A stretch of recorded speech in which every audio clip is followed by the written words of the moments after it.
எங்கடா? டேய் பேக் எங்கடா? கார் எங்கடா? அதுலாண்டா அவன் பேக் இருக்கு. என்னடா சொல்ற? டேய் சாரிடா. இந்தாண்டா விளையாட்டுக்காக எடுத்து வச்சேன். என்ன விளையாட்டு? ஒன்றும் பிரச்சனை இல்லடா. தெரிஞ்ச பையன், ரெகுலர் கஸ்டமர் தான். ஃபோன் நம்பர் கூட என்கிட்ட இருக்கு. பாஸ் வந்துட்டேன் பாஸ்.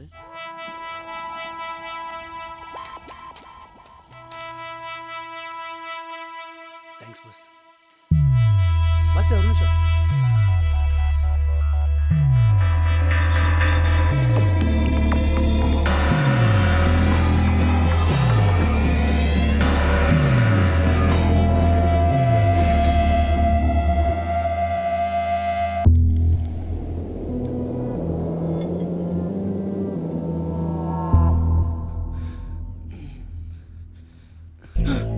யமன் கையில் அகப்பட்ட உயிர் போல்